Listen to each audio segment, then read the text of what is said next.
आज उत्तर प्रदेश के गाजियाबाद शहर में डासना कस्बे में स्थित शिव शक्ति धाम देवी मंदिर डासना में हम हैं और हमारे साथ इस परिसर के इस मंदिर के महंत पीठाधीश्वर पंचनाम जूना अखाड़ा के महामंडलेश्वर स्वामी नरसिम्हानंद जी हैं। ये मंदिर बहुत प्राचीन है, लेकिन दुर्भाग्य ऐसा है कि गाजियाबाद में भी अभी बहुत से लोग इस मंदिर के बारे में नहीं जानते हैं। हम चाहते हैं कि इस प्रतिष्ठित मंदिर, बहुत प्राचीन मंदिर, इसकी कुछ बहुत विशेषताएं हैं, उन सब के बारे में हम स्वामी जी से चर्चा करें और ये जानें कि वास्तव में इस मंदिर की, इस मठ की महत्ता क्या है। स्वामी जी। हर हर महादेव। डॉक्टर साहब आपकी सदैव जय हो। डॉक्टर साहब, ये भारत के सबसे प्राचीन तीर्थ स्थानों में से एक है जी। देवादिदेव भगवान महादेव शिव की यहाँ स्थापना भगवान परशुराम जी ने अपने हाथों से की थी।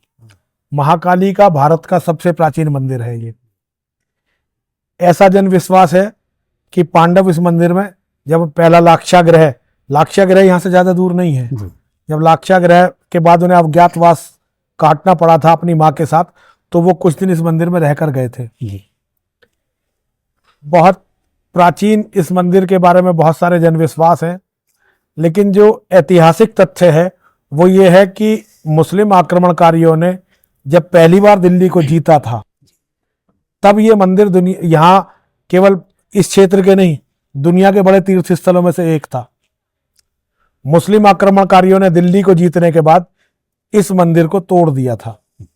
ये मंदिर बिल्कुल ध्वस्त कर दिया गया था। आप जो बैठे हैं ये मंदिर के गर्भगृह के पास आप बैठे हुए हैं। गर्भगृह मंदिर का जमीन से 14 फीट ऊपर है। इसका कारण है ये मंदिर अपने अवशेषों पर बना हुआ मंदिर है। तब तत्कालीन जो भी पुजारी उस समय रहे होंगे, उन्होंने माँ की प्रतिमा को, ये जो तालाब है मंदिर में ही, इसे माँ का तालाब बोलते हैं, इसमें छिपा दिया था। कई सौ साल तक माँ तालाब में विश्राम करती रही। फिर देव योग से मुस्लिम शासन समाप्त हुआ और अंग्रेजों का राज शुरू हुआ। जब अंग्रेजों का राज शुरू हुआ मुस्लिम शासन के बाद, तब ये मंदिर दोबारा से ये निर्मित हुआ, दोबारा से बना है। और बनने की भी बड़ी अद्भुत कथा है। एक सन्यासी भ्रमण करते हुए कहीं से आए और यहाँ इस पेड़ के पास, वो इस पेड़ के नीचे उन्होंने तपस्या करनी शुरू की। बैठ गए, ध्यान में बैठे रहे। माँ ने उन्हें दर्शन दिए और उनसे कहा कि मैं तालाब में हूँ, मुझे निकालो और मंदिर बनाओ। उन सन्यासी का नाम जगतगिरी था। ये बाबा जगतगिरी की जीवित समाधि है। उन्होंने इस मंदिर का निर्माण करने के बाद यहाँ सदैव, मतलब जीवित ही समाधि ले ली थी। उनका संकल्प था। मुस्लिम बाहुल्य क्षेत्र हो चुका था, ये बहुत ज़्यादा मुस्लिम नहीं थे, मतलब हिंदू फिर भी ज़्यादा थे, लेकिन फिर भी मुसलमानों की तादाद इतनी हो गई थी कि वो मंदिर बनने नहीं देना चाहते थे। ये वृक्ष वही वाला है? ये वही वृक्ष है। ये बहुत अति प्राचीन वृक्ष है। अच्छा। ये एक अति प्राचीन वृक्ष है और ये पीपल और बट, बरगद, दोनों का वृक्ष है एक साथ।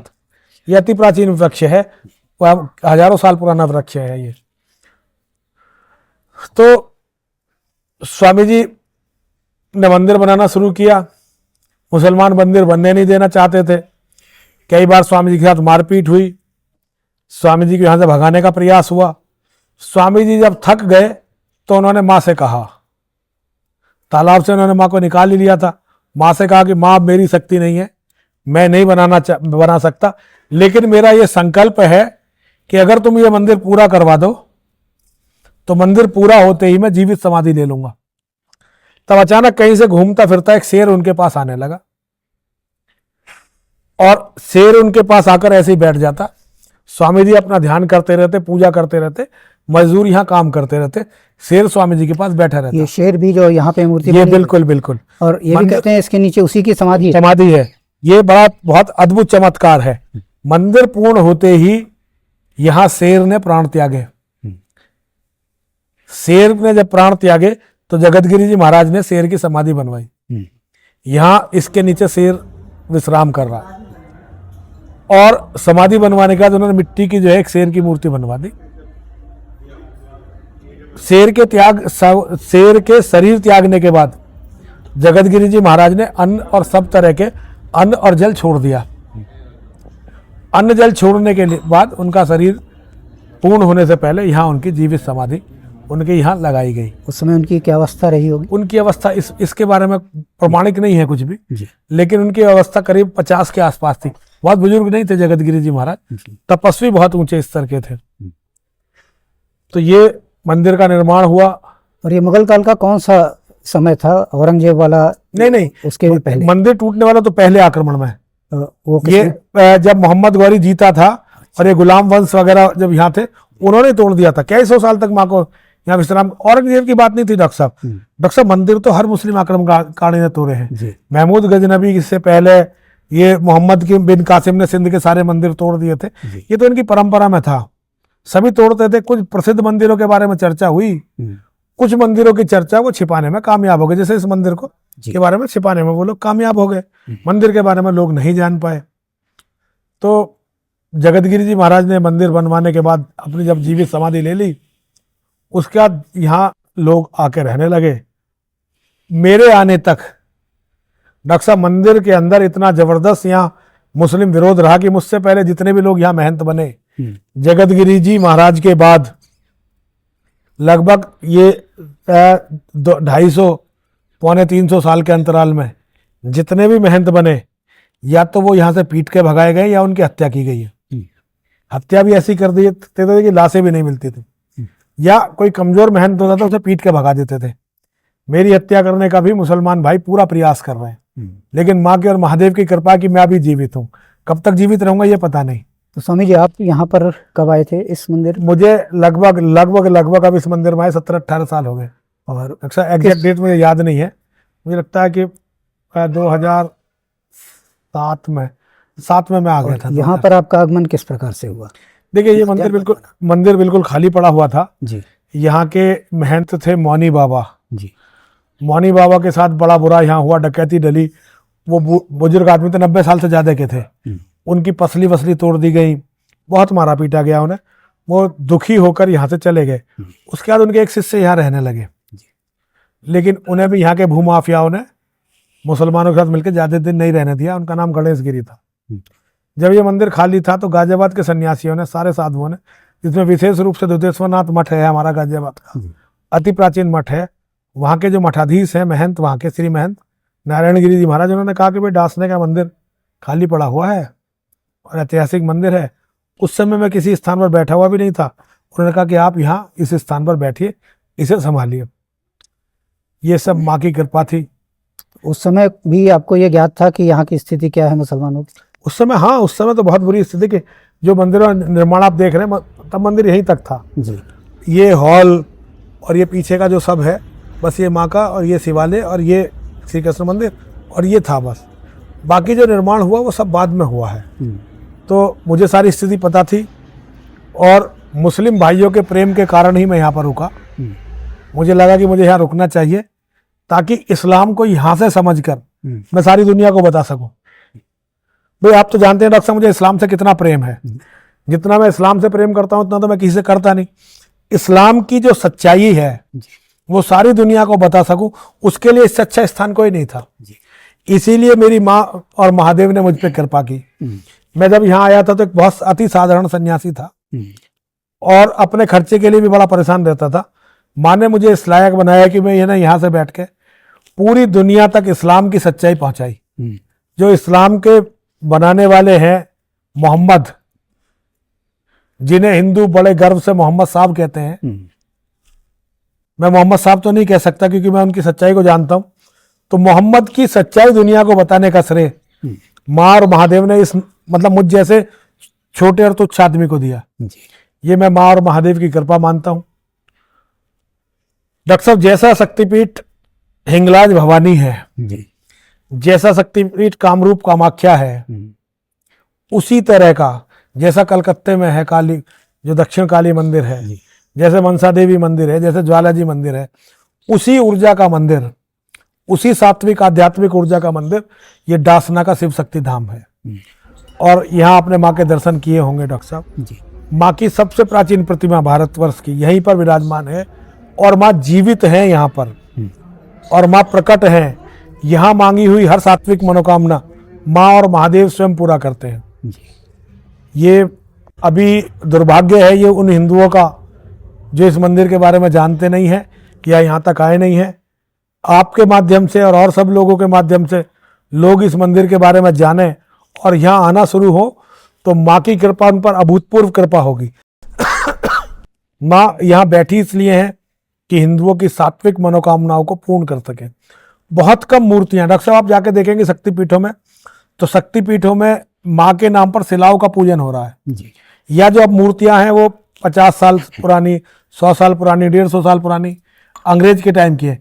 उससे प्राचीन मूर्तियां मिलती नहीं है क्योंकि वो तोड़ दी गई थी मुसलमान शासकों के द्वारा, उनकी फौजों के द्वारा।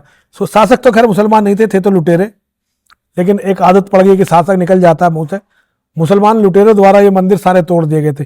ये तो हमारा सौभाग्य है कि माँ को वो विखंडित नहीं कर पाए और माँ कई सौ साल तक तालाब में विश्राम करती रही। माँ के कई सौ साल इस तालाब में विश्राम करने से एक चमत्कार इस तालाब में हुआ। इसकी मिट्टी लगाकर स्नान करने से कैसा ही चर्म रोग हो वो ठीक होता है। कितने दिन लगानी होती है वो? एक बार या? नहीं डॉक्टर साहब, उसमें आना रविवार को लोग आते हैं रविवार, और वो मिट्टी लगाकर बैठ जाते हैं, थोड़ी देर बाद नहा लेते हैं। डॉक्टर साहब कुष्ठ रोग तक, गलित कुष्ठ तक सही हो जाता है। अच्छा। डॉक्टर साहब मैंने यहाँ खुद माँ के चमत्कार देखे, कई लोगों का गलित कुष्ठ हमने ठीक होते हुए यहाँ देखा है। उसमें कोई समय सीमा नहीं है? समय जब तक ठीक ना हो जाए? रविवार, हाँ, जब तक ठीक ना हो जाए 3 बार 4-5 बार में ठीक हो जाते हैं सब डॉक्टर साहब। अच्छा। ज़्यादा नहीं आना पड़ता, लेकिन हाँ कई बार बहुत सारे जो छोटी मोटी बीमारी होती है एक ही बार में ठीक हो जाती हैं, जो एक बार में नहीं होती उनमें और आना पड़ता है 4 बार, 5 बार, 6 बार, इस तरह तो से। क्या इसकी एक वजह ये हो सकती है कि माँ की प्रतिमा कई सालों तक उसमें पड़ी रही, जी। उसका प्रभाव कुछ? उसका प्रभाव, आस्था का प्रभाव, क्योंकि कई बार इसकी सॉइल टेस्टिंग हुई है। जी। इसमें कोई भी ऐसा तत्व नहीं है जो और तालाबों से अलग हो, तो इसमें कोई ऐसा तत्व नहीं, केवल आस्था का चमत्कार है डॉक्टर साहब। ये केवल आस्था का चमत्कार और माँ का चमत्कार है। और इस मूर्ति के बारे में भी सुना है, ये कुछ विशेष धातु की कसौटी पत्थर की, कसौटी पत्थर की जी। कि कसौटी पत्थर की माँ की प्रतिमा कसौटी पत्थर की है। ये बहुत दुर्लभ प्रतिमाओं में से एक है, पूरे विश्व में दुर्लभ प्रतिमाओं में से एक है। जिस तरह की ये प्रतिमा है उस तरह की कुछ ही प्रतिमाएं जो है भारत में है। ये दुर्लभतम प्रतिमाओं में से एक है और ये माँ की कृपा है कि माँ यहाँ सबका कल्याण करने के लिए बैठी हुई है। जी। जैसा कि आपने कहा कि माँ की मूर्ति के सामने कुछ मांगने से, सकारात्मक मांगने से, सात्विक मांगने से वो माँ इच्छा पूरी करती है। इच्छा पूरी करती है। ये बात हमने यहाँ पर मंदिर में आने वाले कई भक्तों से भी पूछी और उन्होंने भी ये बात सत्यापित की है जी। और कुछ भक्त ऐसे भी मिले जो नियमित रूप से आते हैं। जी। तो इस मूर्ति के बारे में और कुछ विशेष बात? देखिए, अष्टभुजी भवानी है जी। महाकाली के रूप में आप देखेंगे उन्होंने नरमुंडों की माला पहन रखी है। माँ कमल के फूल पर विराजमान है और शेर उनके चरणों में है। माँ शिव पर या सब पर विराजमान नहीं है। हाथों में मुंडों की माला है, हाथों में नरमुंड है, गले में मुंडों की माला है, हर तरह का शस्त्र उन्होंने ले रखा है। सात्विक शक्ति की प्रतीक है माँ। 9 दुर्गा 10 महाविद्या की प्रतीक है माँ।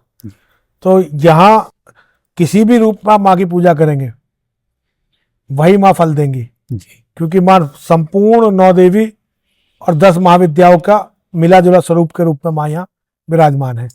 तो नवरात्रि पे यहाँ विशेष यहाँ मेला लगता है, दोनों नवरात्रि में मेला लगता है। हम लोग यहाँ मानव कल्याण के लिए और मानवता के शत्रुओं के विनाश के लिए माँ बगलामुखी का यज्ञ यहाँ हम सुबह और शाम दोनों समय करते हैं जी, ताकि सनातन धर्म की रक्षा हो सके और सनातन धर्म के जो शत्रु हैं उनका विनाश हो सके। और मुझे पूर्ण विश्वास है कि माँ एक दिन अवश्य ही सनातन धर्म के शत्रुओं का विनाश करेंगे जी। और ये जो बगलामुखी का 27 वर्षीय आपने यहाँ पर लिख रखा है, जो आपने घोषणा करी, 27 वर्ष लंबा करने का पीछे क्या? देखिए 27 वर्ष में जो है सारे फैसले हो जाएंगे डॉक्टर साहब जी। अभी कुछ लोग हैं जो सनातन नहीं बल्कि संपूर्ण मानवता को मिटा देना चाहते हैं, केवल सनातन धर्म को नहीं, वो संपूर्ण मानवता को मिटा देना चाहते हैं। तो ऐसे लोगों के विनाश की कामना, ऐसे लोगों के पराजय की कामना, उनके पराभव की कामना से हम लोग ये यज्ञ कर रहे हैं और मुझे लगता है कि उनका फैसला 27 साल में हो जाएगा। 27 साल में या तो हम समाप्त होंगे या वो समाप्त होंगे। तो ये मेरे मन में आया कि मैं माँ से इसके लिए आध्यात्मिक ऊर्जा मांगूं। जी। माँ ने मुझे डॉक्टर साहब आपके जैसे भाइयों के रूप में मेरे लिए सब कुछ है, मतलब मेरे को अपने व्यक्तिगत किसी खर्चे में कोई दिक्कत नहीं है। मेरे पास अपने खाने के लिए, पहनने के लिए, घूमने के लिए अच्छी गाड़ियां हैं, चलने के लिए मेरे साथ साथी हैं, बहुत सारे लोग बंदूक उठा के मेरे साथ चलते हैं। योगी जी ने भी सुरक्षा की व्यवस्था कर रखी है। व्यक्तिगत मुझे कोई दिक्कत नहीं है। माँ ने, महादेव की बड़ी कृपा, असीम कृपा है। लेकिन जो मेरा लक्ष्य है सनातन की जय और सनातन के शत्रुओं का विनाश, माँ उसमें हमारी सहायता करें। माँ हमें सद्बुद्धि दें, माँ हमें पराक्रम दें, माँ हमें पुरुषार्थ दें, माँ हमें पौरुष दें, माँ हम सबको आपस में भाई बनाए। सनातन धर्मियों में सबसे बड़ी कमी है, सनातन धर्मी एक दूसरे के भाई नहीं रह गए हैं। हम सभी सनातन धर्मी एक दूसरे के भाई बने, धर्म की रक्षा करें, शाश्वत धर्म का जागरण करें और धर्म की रक्षा के लिए जो अधर्मी है उनका समूल विनाश का प्रयास करें। और ये मैं वैचारिक युद्ध के लिए कह रहा हूं उनसे, वैचारिक। जरूरी नहीं कि हम उन्हें मारें या उनकी हत्या करें, इसकी जरूरत नहीं पड़ेगी। जो मानवता के शत्रु हैं, यदि वो समझ जाएंगे कि वो क्या कर रहे हैं तो वो अपने आप अपना रास्ता छोड़कर, देखिए मनुष्य स्वभावतः मनुष्य अपराधी नहीं होता, परिस्थितियां हैं जो मनुष्य को अपराधी बनाती हैं। मैं एक बहुत, मेरा अपना अनुभव है, सनातन धर्मियों को यदि सनातन धर्म समझा दिया जाए तो पूरी दुनिया में सनातन धर्म के सिवा कुछ रह ही नहीं जाएगा, जैसा पहले था कभी। जैसा पहले था कभी। इस्लाम के मानने वालों को इस्लाम समझा दिया जाए तो धरती पे एक भी मुसलमान रह ही नहीं जाएगा। तो ये उनकी जो ये है ना सर तन से जुदा, वो इसीलिए तो करते हैं कि कहीं मोहम्मद की सच्चाई दुनिया के सामने आ ना जाए। मैं हिंदुओं से अनुरोध करना चाहता हूँ, यहाँ माँ के दरबार में बैठा हुआ, अगर हम खुल के मोहम्मद की सच्चाई और इस्लाम की सच्चाई विशेष रूप से मुसलमानों को बता देंगे तो मानवता की रक्षा संभव हो पाएगी। लेकिन मानवता की रक्षा के लिए इतना साहस और इतनी सद्बुद्धि माँ हम सभी हिंदुओं को दे, इसके लिए यज्ञ हो रहा है। यज्ञ स्थल यही ये वाला है या सामने? ये है और ये है, दोनों है। इधर जो बना, सुबह वहाँ, शाम को यहाँ। सुबह शाम दोनों समय होता है जी। और इसमें आम जनता भी आती है? आम जनता काफी लोग आने लगे धीरे धीरे। हाँ जी। और कोई भी आ सकता है इसमें? कोई भी आ सकता है, कोई भी जो सनातन धर्मी है कोई भी आ सकता है जी। जो माँ में और महादेव में श्रद्धा रखता है जी, जिसकी आस्था हमारे धर्म में, वो कोई भी ये आयोजन में आ सकता है। और यहाँ पर क्या क्या गतिविधियां, जैसे गौशाला देखी हमने? गौशाला है, यहाँ पर हमारी गौशाला भी है। तो यहाँ हमारी व्यायामशाला है जी। यहाँ हमारा कुश्ती का अखाड़ा है। तो गौशाला को भी और विस्तार देने की योजना? विस्तार देंगे, इसे विस्तार देंगे। देखिए हम एक आयोजन यहाँ करना चाहते हैं डॉक्टर साहब जी। 17, 18, 19, 20 और 21 दिसंबर 2024 को वर्ल्ड रिलीजियस कन्वेंशन करना चाहते हैं जी। हम सारे मंदिर को उसी के लिए तैयार करने का हम लोग प्रयास कर रहे हैं। ये मंदिर को पूरी तरह से रिनोवेट करने का हमारा ये है कि जो हमारा निर्माण ठीक नहीं है उस निर्माण को हटाकर जी वहाँ ऐसा निर्माण करना। यहाँ अभी गेट अच्छा नहीं है, हमारा जो मंदिर का द्वार है वो अच्छा नहीं है जी। यहाँ लोगों के रहने की व्यवस्था नहीं है। कुछ जैसे सतलिंगेश्वर महादेव जितने अच्छे होने चाहिए तो उतने अच्छे नहीं है। कुछ पुरानी मूर्तियां हैं जो सीमेंट से बनवाई गई थी जी। और वो खराब हो गई, उन्हें बदलने की वो है। तो हमारी योजना ये है कि ये मंदिर विश्व स्तर का एक स्थान बने जहाँ पूरी दुनिया से लोग आकर बैठकर चर्चा कर सकें। वर्ल्ड रिलीजियस कन्वेंशन के लिए हम लोग लगभग 15,000 लोगों को निमंत्रण भेजने वाले हैं। इतने लोगों के लिए कोई ऑडिटोरियम इस तरह की व्यवस्था? देखिए हम लोग पीछे व्यवस्था करने में लगे हुए हैं। पीछे हमारे पास जो है 5,000 लोग बैठ सकते हैं। ये 15,000 लोग जो हम बुला रहे हैं ये सब एक साथ, ये 5 दिन का आयोजन है। तो एक दिन में अब देखिए ये डॉक्टर साहब सबसे बड़ी बात जो विषय है इस्लाम मुक्त विश्व, उसमें 15,000 में से कितने लोग आने का, बात करने का साहस दिखा पाएंगे जी। ये बड़ी जो है ये देखने वाली बात है। हो सकता है कि हमारा आप डॉक्टर साहब 2 ही बैठे रह जाए, कोई आए ना। बिल्कुल। क्योंकि कई बार क्या है कि इस्लाम का डर लोगों में बहुत ज्यादा है। 15,000 जो ये हम पत्र भेज रहे हैं, लोगों को निमंत्रित कर रहे हैं, इसमें ईसाई भी हैं, इसमें यहूदी भी हैं, इसमें बौद्ध भी हैं, इसमें सिख भी हैं, जैन भी हैं, हिंदू भी हैं, सभी लोग हैं। सभी लोगों से हम बताना चाहते हैं कि एक शत्रु ऐसा हो गया है जो सबको समाप्त करेगा। एक सबसे बड़ी समस्या ये है डॉक्टर साहब कि अगर हम सब लोग इस्लाम भी स्वीकार कर लें, मुसलमान भी हो जाएं, तो अभी लड़ाई खत्म होने वाली नहीं है।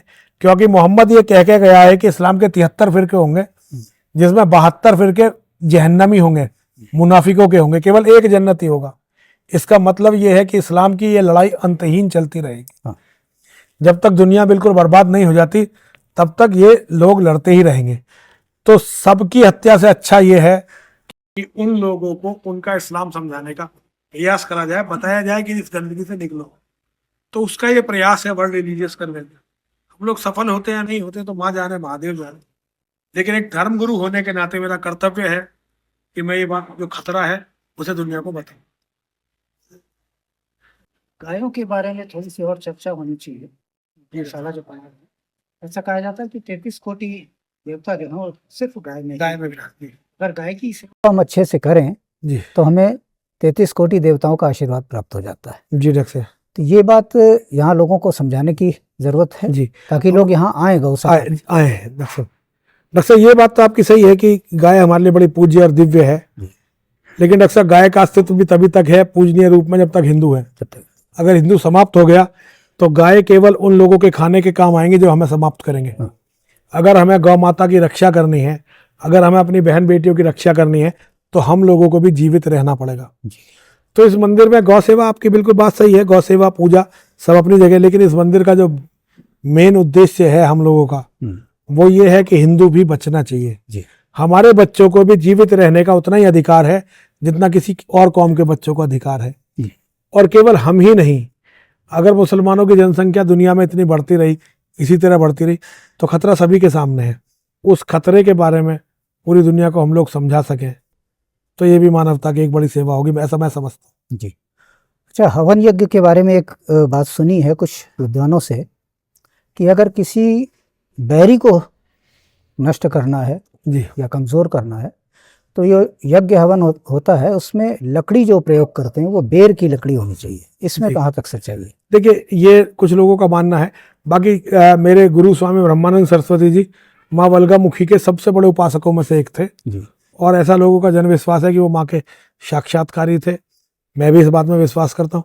तो मेरे गुरुजी ने जो विद्या सिखाई थी, उन्होंने कहा कि कोई तांत्रिक प्रयोग मत करो, ठीक, माँ का कोई तांत्रिक प्रयोग मत करो, केवल सात्विक तरीके से अपनी बात कहते रहो। तो हम लोग तो जो हवन करते हैं वो साधारण आम की लकड़ी पे साधारण हवन करते हैं। हम माँ से तो सिर्फ इतने कामना करते हैं कि माँ सब जानने वाली है। अगर कोई साधारण शत्रु हो तो उसके लिए तांत्रिक प्रयोग किया जा सकता है, लेकिन जब शत्रु इतना शक्तिशाली है तो उसके लिए सात्विक माँ के चरणों में जाने के अलावा कोई और रास्ता नहीं है। ये किसी पर व्यक्तिगत वो नहीं है, किसी एक व्यक्ति व दो व्यक्ति के ऊपर नहीं है, ये ऐसे शत्रु पर है जो लोगों के दिमाग पर काबिज होकर अच्छे भले आदमी को चोर और डकैत बना देता है, बलात्कारी बना देता है, हत्यारा बना देता है। तो लोगों के दिमाग से इसे निकालने के लिए माँ वल्गामुखी की शक्तियों की हमें बहुत जरूरत है। स्वामी जी, आप लगातार पहले भी कहते रहे और अभी भी बोल रहे हैं माँ वल्गामुखी। जी, आम जनता इसको बगलामुखी बोलती है और आपने यहाँ पर बोर्ड पर भी बगलामुखी, क्योंकि लोग बगलामुखी समझते हैं, वैसे नाम इनका वल्गामुखी है, वल्गामुखी, लेकिन आम भाषा में जैसे ये चेंज होते होते लोग बगलामुखी कहने लगे। तो कम से कम अगर हम यहाँ पर बलगामुखी लिखें तो लोगों की ये भ्रांति तो दूर होगी। अगली बार ये करेंगे, वरना तो लोग यही बोलने लग जाएंगे। असल में डॉक्टर साहब लोग जो जानते हैं ना उसी को मानते हैं, तो उसको दोनों कर दें, बगलामुखी करके ब्रैकेट में बगलामुखी, वल्गामुखी। जी बिल्कुल, अगली बार ऐसा ही करेंगे डॉक्टर साहब जी। और जो आपका ये व्यायामशाला है उसका क्या दिनचर्या है? कब से व्यायामशाला में हमारे पास बच्चे आते हैं, ट्रेनर भी हैं? हाँ, ट्रेनर भी हैं जी। हमारे पास अच्छे ट्रेनर है, सुबह ट्रेनिंग देते हैं कुश्ती की जी। और शाम के समय व्यायामशाला में काफ़ी बच्चे यहाँ आते हैं, व्यायाम करते हैं। एक तो हिंदू यहाँ बहुत ज़्यादा नहीं है, 95% आबादी मुसलमानों की है जी। उसमें युवा और भी कम है, लेकिन जो युवा हैं अब ज़्यादातर युवा व्यायामशाला में आने लगे हैं, कुछ सुबह को कुछ शाम को। उसमें प्रशिक्षण शुल्क या प्रशिक्षण प्रवेश के लिए ये तो सब माँ का महादेव का, कुछ भी नहीं, कुछ कोई भी आकर के यहाँ हिंदू कर सकता है अभ्यास। ठीक। और इसके अलावा इस मंदिर प्रांगण में क्या क्या विशेष चीजें हैं? देखिए, अभी डॉक्टर साहब हम लोग यहाँ पर सनातन वैदिक ज्ञानपीठ जी और विश्व धर्म संसद का कार्यालय बनाने का हम लोग प्रयास कर रहे हैं। भगवान परशुराम जी के द्वारा स्थापित शिवलिंग अपने आप में बहुत बड़ी विशेषता है। फिर पारदेश्वर महादेव यहाँ पर विराजमान है। ऐसा कहते हैं कि पारद के महादेव वो अति शक्तिशाली होते हैं जी, तो वो भी यहाँ विराजमान है। सतलिंगेश्वर महादेव, माँ वल्गामुखी का भी मंदिर है यहाँ पर, अलग से मंदिर है इसी प्रांगण में, इसी प्रांगण में माँ वल्गामुखी का भी मंदिर है। 9 दुर्गा 10 महाविद्याओं की स्थापना भी इस मंदिर में। सबसे बड़ी बात यह है कि देखिए, इस पूरे क्षेत्र की सबसे प्राचीन बजरंगबली हनुमान की प्रतिमा भी इसी मंदिर में स्थापित है। अच्छा, यही वाली जहाँ पर जी ये जी सुंदरकांड हाँ, हो रहा जी जी जी ये प्रतिमा काफी पुरानी है। मतलब जो यहाँ के लोग हैं जानते नहीं कि कितनी पुरानी है, लेकिन किसी की भी याद में नहीं बनी हुई है। है। इस पूरे क्षेत्र में हो सकता है गढ़ में कोई इससे प्राचीन हनुमान जी का मंदिर हो, लेकिन यहाँ आसपास इससे प्राचीन हनुमान जी का मंदिर कोई नहीं है। तो निश्चित रूप से हनुमान जी के भी सिद्धि यहाँ पर जी होगी। जी जी हनुमान जी की कृपा। आज आप आए, आपने सुंदरकांड का पाठ किया। इस तरह लोग अक्सर आते हैं, जी। हनुमान जी के भक्त भी यहाँ बड़ी तादाद में आते हैं, और बजरंगबली हनुमान की कृपा सभी भक्तों पर बरसती है। और इसके अतिरिक्त इस प्रांगण में और कुछ विशेष बात? और तो डॉक्टर साहब ऐसी कोई बात नहीं है, शोध का विषय है। अभी हमारे साधन शोध के लिए नहीं है। जी। इस मंदिर के इतिहास पर हम पूरा शोध करेंगे, कभी माँ की और महादेव की कृपा होगी, हमारे साधन बनेंगे जी। तो पूरा इस मंदिर के इतिहास पर शोध करेंगे, और उसके बाद पता चलेगा कि यहाँ क्या क्या चीजें जुड़ी हुई। स्वामी जी, गेट से अंदर आते ही दाहिने हिस्से में एक बिल्डिंग सी बन रही है। जी, पहले एक बार आपने बताया था यहाँ पर अस्पताल बनाने का। अस्पताल हम कोविड में बनाना चाहते थे, जी। फिर उसके बाद इसमें दिक्कत ये हुई कि हमारे मंदिर परिसर में मुसलमान का प्रवेश वर्जित है। हाँ।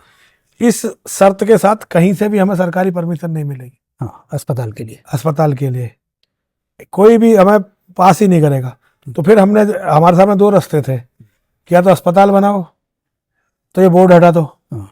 बोर्ड रहेगा तो अस्पताल नहीं बनेगा। हमने दूसरा चुना रास्ता। हमें मुसलमान की जरूरत नहीं है, वो अपनी मस्जिदों में जाएं, कहीं जाएं, इलाज करवाएं। मंदिर में कोई मुसलमान का, हम मंदिर का एक भी दान का पैसा मुसलमान पे नहीं खर्च, एक पैसा भी। क्योंकि गीता कहती है कि जो तामसिक दान होता है, जो धर्म द्रोहियों को, धर्म के शत्रुओं को दान दिया जाता है, वो दान वंश विनाश का कारण बनता है। मैं ये नहीं चाहता कि जिनके दान का पैसा हमें मिलता है, हमारी मूर्खता के कारण उनका वंश विनाश हो। इसलिए एक भी पैसा, एक भी सिंगल पैसा, यहाँ का कोई पैसा ऐसा नहीं होना चाहिए जो हमारे धर्म के शत्रुओं पर खर्च हो जाए। तो अस्पताल वाली जगह पर फिर अब आगे का क्या? अब हम उसे विश्व धर्म संसद के कार्यालय, केंद्रीय कार्यालय, विश्व धर्म संसद का अंतर्राष्ट्रीय केंद्रीय कार्यालय यहाँ होगा। बाकी देखिए, अगर माँ और महादेव ने चाहा तो बहुत जल्दी पूरी दुनिया में हमारा ये संदेश जाएगा, और दुनिया में जगह जगह इस मंदिर के काम, इस मंदिर के कार्यकर्ता, सेवादार आपको दुनिया के हर कोने में मिलेंगे। अच्छा, मुख्य द्वार पे हम प्रवेश करते हैं। एक तो द्वार की स्थिति ऐसी है कि अगर 400-500 लोग भी आकर के हिला दें तो द्वार टूट जाएगा। अब इसीलिए रक्षा, और दूसरी चीज़ ये है कि बाहर से खड़े होकर के अगर कोई देखे तो आधा मंदिर परिसर तो यूं ही दिख जाता है, ट्रांसपेरेंट है। देखिए रक्षा, अब आपने देखा होगा दीवारें बन रही हैं, अब दीवारें बन रही हैं। हम लोगों ने अभी एक भिक्षा यात्रा की जी। उस भिक्षा यात्रा में हमारे पास कुछ धन आया जी। उस धन से दीवारें भी बन रही हैं रक्षा। और अब कल आप देखेंगे ये जो द्वार है, ये 1-2 दिन में जो पुराना द्वार है टूट जाएगा जी। और इसकी जगह नया द्वार बनेगा, और वो ऐसा होगा किलानुमा जी। और यही बात हमारे इंजीनियर साहब अभिनव जी ने जी जी जी ये कही थी एक बार कि स्वामी जी से हमें ये कहना है जी कि ये जो द्वार बना है ये अनावश्यक सा लग रहा है। देखिए है क्या रक्षा, देखिए 95% आबादी जहाँ मुसलमानों की हो जी, और हिंदू डर की वजह से इस मंदिर में ना जाते हो जी, उसकी अर्थव्यवस्था के बारे में आप कल्पना कर सकते हैं। बिल्कुल। और सबसे बड़ी बात है कि मेरे तो अपना जो है, माँ और महादेव ने जीवन ऐसा दिया कि इसमें खर्चा बहुत है। मेरे साथ कम से कम कहीं भी मैं जाऊं तो 10-15 लोग रहते हैं, मैं अकेला चल नहीं पाता। क्योंकि मानव इतिहास में हमारे मुसलमान भाइयों ने जितना मेरे सिर की कीमत रखी इतनी किसी की लगाई नहीं, और वो लगातार मुझे मारने का प्रयास कर रहे हैं डॉक्टर साहब। तो डॉक्टर साहब बहुत सारी व्यवस्थाएं नहीं, लेकिन हमारी भिक्षा यात्रा का लोग बड़े खुले मन से स्वागत कर रहे हैं और लोग सहयोग दे रहे हैं। तो वो लोगों का सहयोग जो है हमारे काम आ रहा है, और मुझे लगता है कि दिसंबर आते आते यहाँ बहुत कुछ बदल जाएगा। जो विश्व धर्म संसद है उससे पहले जी। तो उसके लिए भी और क्या सहयोग की अपेक्षा कर रहे हैं? देखिए डॉक्टर साहब 10 करोड़ रुपए का बजट है हमारा लगभग इस मंदिर प्रांगण, केवल इस मंदिर प्रांगण को इस स्थिति में लाने का कि विदेशियों को ये अजीब ना लगे। उसी के लिए हमारा 10 करोड़ का बजट है। अभी हमारे पास लगभग 25 लाख रुपए आए हैं। अभी हमें 9 करोड़ 75 लाख रुपए की और जरूरत है, लेकिन मुझे विश्वास है कि माँ और महादेव कृपा करेंगे और ये मंदिर बिल्कुल नए रूप में सबके सामने आएगा। और सबसे बड़ी बात केवल मंदिर की बात नहीं है, जो लक्ष्य है हम तेजी से लक्ष्य की तरफ चलेंगे और माँ और महादेव रास्ता दिखाएंगे। ये मंदिर पूरी दुनिया के लिए, संपूर्ण मानवता के लिए प्रकाश स्तंभ, लाइट हाउस का काम करेगा। तो अंत में स्वामी जी इस मंदिर के लिए लोग कैसे आकर्षित हों, लोगों को कैसे? देखिए, मैं लोगों से इस तरफ ये आह्वान करना चाहता हूँ, एक बार लोग इस मंदिर में आ जाएं। जी जो एक बार आके माँ और महादेव के दर्शन कर लेगा, वो फिर पूरे जीवन अपने इस मंदिर को छोड़ नहीं सकता। जी तो मैं लोगों से अपील करना चाहता हूँ कि एक बार माँ के दर्शन करने आए। ये आपकी अपनी माँ है, ये आपके अपने महादेव हैं। यहाँ माँ के और महादेव के दर्शन करने आइए। आप जब माँ और महादेव के दर्शन, एक विशेषता और है डॉक्टर साहब, जिन लोगों को बच्चे होने में कोई कठिनाई होती है, जी डॉक्टर साहब डॉक्टरी इलाज तो एक तरफ, वो तो करवाना पड़ता है, लेकिन जिन लोगों को बच्चे नहीं होते, कोई दिक्कत होती है, हमारी माँ सबको बच्चे देती है। यहाँ जो लोग अपनी बच्चों के लिए मनोकामना करके आते हैं, कई लोगों को जो बहुत मुश्किल भी होता है, तब भी यहाँ पे बच्चे होते हैं डॉक्टर साहब। जो माँ से कहते हैं 16 रविवार को लोग आके माँ का दिया जलाते हैं, उसके बाद सबको, मतलब मैंने यहाँ हजारों लोग देखे हैं जो बच्चे की कामना से यहाँ आए और सबको माँ ने बच्चे दिए। तो डॉक्टर साहब मैं सभी से कहना चाहता हूँ, माँ के दरबार में आइए, माँ के दर्शन कीजिए। ये आपकी अपनी माँ है, ये आपके अपने महादेव हैं। और एक योजना आपने और प्रारंभ की थी, दूर दराज खेतों से सीधे सब्जी ला करके यहाँ जगह जगह जी उनकी स्टॉल लगवाने की। डॉक्टर साहब, वो कुछ लोग काम कर रहे हैं। वो अपने शहर में, हमारा एक शिष्य है, उसे उसका नाम सुचित है, उसको पूरी योजना हमने ये हैंड ओवर की। वो बहुत अच्छा काम इसमें कर रहा है। काम चल रहा है जी, बहुत अच्छा काम चल रहा है डॉक्टर साहब इसकी। और इसके अतिरिक्त और कोई नई योजना? अभी कोई नहीं डॉक्टर साहब। अभी तो यही हम बड़ा आप चर्चा करते रहते हैं, यही हो जाए पहले। बड़ा अभी हमारा सारा ध्यान जो है वो विश्व धर्म संसद पर है। मुझे लगता है कि विश्व धर्म संसद अगर संपूर्ण हो पाई तो मानवता का इतिहास एक नई करवट लेगा। डॉक्टर साहब, सिद्धांत वही सत्य हो पाता है जिस सिद्धांत के पीछे बलिदान देने वाले हों। बिल्कुल। माँ और महादेव हमें सद्बुद्धि दें। मैं और मेरे सभी साथी हर बलिदान के लिए तैयार हों और माँ हमें विजय जरूर देंगी। और इस बार क्या तैयारी है? जैसे पिछली बार की तरह शासन प्रशासन अड़ंगे ना लगाए या देखिए, हम पहले ही सारे लिखित में सारी परमिशन मांग रहे हैं हम उनसे। जी, हम उनसे कह रहे हैं भाई हमें विचार करने तो लोकतंत्र में सभी को आज़ादी है। अब अगर शासन प्रशासन लगाएगा तो बहुत अजीब होगा। वैसे हम यहाँ कोई भी जो है किसी को मारने के लिए नहीं उकसा रहे हैं। हम केवल अपने लोकतांत्रिक जितना हमारे अधिकार है उनका प्रयोग करते हुए अभिव्यक्ति की आज़ादी और जो खतरा सामने, हम उसकी चर्चा करना चाहते हैं। अब नहीं करने देंगे डॉक्टर साहब तो फिर नहीं करने देंगे। सरकार की बड़ी ताकत है, मुसलमानों का बड़ा प्रभाव है, लेकिन अगर ये यहाँ नहीं होगा तो फिर दुनिया के दूसरे देशों में होगा डॉक्टर साहब। भारत में एकमात्र यही जगह है जहां world religious convention about Islamic जिहाद हो सकती है। इस परिसर के बाहर भारत में ऐसा कोई धार्मिक स्थान नहीं है जहां इस्लाम की जरा सी भी चर्चा हो। तो माँ और महादेव ने हमें जिम्मेदारी दी है, हम पूरा प्रयास करेंगे कि इस जिम्मेदारी को पूर्ण करें। इसके लिए सन्यासियों का, महंतों का सहयोग आप प्रयास कर रहे हैं? देखिए, मैं पूरा प्रयास कर रहा हूँ और मैं लगातार लोगों से मिल रहा हूँ, उन्हें अपनी बात रख रहा हूँ और मैं उनसे चाहता हूँ कि वो हमारे साथी बने। अब कितने लोग साथ देंगे ये सब माँ जाने, महादेव जाने। जी, बहुत बहुत धन्यवाद स्वामी जी। हर महादेव डॉक्टर साहब, हर महादेव डॉक्टर साहब। अच्छी जानकारी आपने दी। आपकी जय हो। और मैं भी सभी लोगों से ये विनम्र विनती करूंगा कि कम से कम एक बार आकर के अपने इस महत्वपूर्ण मंदिर में माँ के, महादेव के दर्शन जरूर करें। हर हर महादेव, हर हर महादेव, हर हर महादेव।